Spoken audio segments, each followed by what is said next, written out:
السلام علیکم ورحمۃ اللہ وبرکاتہ۔ ہم اور آپ سب مسلمان نماز پڑھتے ہیں۔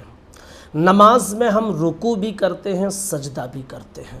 رکوع میں ہم تسبیح پڑھتے ہیں سبحان ربی العظیم، اور سجدے میں تسبیح پڑھتے ہیں سبحان ربی الاعلی۔ سوال یہ ہے کہ رکوع میں جب ہم تسبیح پڑھتے ہیں تو ہمیں کتنی بار کم سے کم تسبیح پڑھنی چاہیے، اور سجدے میں ہم تسبیح پڑھتے ہیں تو کتنی بار ہمیں تسبیح پڑھنی چاہیے۔ اگر ایک سجدے میں ہم نے 3 بار تسبیح پڑھی ہے اور دوسرے سجدے میں ہم 5 بار تسبیح پڑھ دیتے ہیں تو کیا حکم ہے؟ ساری چیزیں آج انشاءاللہ ہم آپ کے سامنے ڈسکس کریں گے، تو بہت اہم ویڈیو ہے یہ، دھیان سے سن کر مسئلے کو جان لیجیے۔ یاد رکھ لیجیے کہ رکوع میں سبحان ربی العظیم اور سجدے میں سبحان ربی الاعلی، یہی تسبیح ہم پڑھتے ہیں۔ رکوع میں اور سجدے میں کم سے کم 3 بار تسبیح پڑھنا یہ سنت ہے، 3 بار تسبیح پڑھنا یہ سنت ہے، اور 5 بار تسبیح پڑھنا یہ افضل ہے۔ بار شریعت میں علامہ صدر الشریعہ علیہ الرحمہ لکھتے ہیں کہ 3 بار تسبیح ادنا درجہ ہے، کہ اس سے کم اگر کوئی پڑھتا ہے تو سنت ادا نہ ہوگی، اور 3 بار سے زیادہ تسبیح پڑھ لے تو افضل ہے۔ ہاں، خیال اس بات کا ضرور رکھے کہ طاق عدد پر ختم کریں، یعنی 3 پڑھے، 5 پڑھے، 7 پڑھے، 11 پڑھے، 13 پڑھے، 15 پڑھے، طاق جفت اور طاق جو ہوتی ہے نا، تو طاق عدد پر ختم کریں۔ اب ایک چیز اور سمجھ لیجئے کہ اگر انسان اکیلے نماز پڑھ رہا ہے تو پھر وہ جتنا چاہے 3 بار چاہے پڑھے تسبیح، چاہے 5 بار پڑھے، چاہے 7 بار پڑھے، 11 بار پڑھے، 9 بار پڑھے، جتنی بار چاہے پڑھے، اس کی مرضی ہے، جتنا لمبا سجدہ کرنا چاہے کرے۔ ہاں، یہ ضرور خیال رکھے کہ 3 بار سے کم نہ پڑھے، نہیں تو نماز سنت کے خلاف ہوگی، کیونکہ کم سے کم 3 بار پڑھنا یہ سنت ہے۔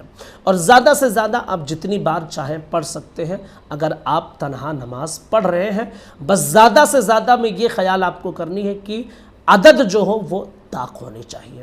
اور اگر امام صاحب ہیں تو ان کے لیے جو علماء محققین وہ فرماتے ہیں کہ امام صاحب کو چاہیے کہ 5 بار رکوع میں کم سے کم تسبیح پڑھیں اور سجدے میں، اس لیے کہ بعض مقتدی ایسے ہوتے ہیں جو بہت آہستہ پڑھتے ہیں، تو اگر آپ 5 بار پڑھتے ہیں تو مقتدی آہستہ اگر پڑھنے والا ہے تو کم از کم 3 بار وہ بھی تسبیح مکمل کر لے گا، اور اگر تیز پڑھتا ہے آپ کی طرح تو وہ 5 بار پڑھ لے گا، اور تیز پڑھتا ہے تو 7 بار پڑھ لے گا۔ لیکن اگر آپ 5 بار پڑھتے ہیں تو انشاءاللہ سارے مقتدی کم سے کم 3 بار پڑھ لیں گے، تو سارے مقتدیوں کی سنت تسبیح ادا ہو جائے گی۔ ہاں، اس میں بھی ضرور خیال رکھیں کہ آپ اور زیادہ پڑھنا چاہتے ہیں تو پڑھیں، لیکن مقتدی اکتاہٹ کے شکار نہ ہو کہ اتنا لمبا آپ سجدہ کر دیں کہ مقتدی پریشان ہو جائے، منع کیا گیا ہے اس سے۔ تو امام صاحب کو چاہیے کہ 5 بار تسبیح پڑھیں، اور جو ہے اگر کوئی سلو پڑھنے والا ہے تو کم از کم اس کی 3 بار تسبیح ہو جائے، اور زیادہ اگر تیز پڑھنے والا ہے تو امام صاحب کے ساتھ جتنا چاہے وہ پڑھ لیں۔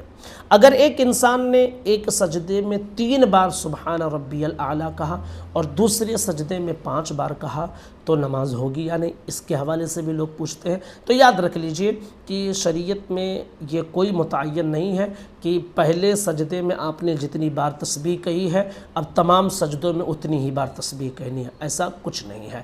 اگر پہلے میں 3 بار کہا، دوسرے میں 7 بار پڑھ لیتا ہے تسبیح، کوئی حرج نہیں ہے۔ پہلے میں 9 بار پڑھ لیا ہے، دوسرے میں 3 ہی بار پڑھتا ہے، کوئی حرج نہیں ہے۔ بات سمجھ میں آئی؟ کم سے کم 3 بار اور 5 بار پڑھنا افضل ہے، 3 بار کم سے کم پڑھنا سنت ہے، اور زیادہ سے زیادہ آپ جتنا چاہیں پڑھ سکتے ہیں۔ بس خیال یہ رہنا چاہیے کہ امام ہو تو مقتدی اکتاہٹ کے شکار نہ ہو، اور تسبیح پڑھنے والا اس چیز کا خیال رکھے کہ عدد جو ہے وہ طاق ہونی چاہیے۔ تو امید کرتا ہوں کہ سجدے اور رکوع کی تسبیح کے حوالے سے جتنے ڈاؤٹس ہیں وہ انشاءاللہ آپ کی کلیئر ہو گئے ہوں گے۔ گزارش ہے کہ اس ویڈیو کو تمام لوگوں تک ضرور پہنچا دیں تاکہ صحیح مسئلہ لوگوں کو معلوم ہو جائے۔ السلام علیکم ورحمۃ اللہ وبرکاتہ۔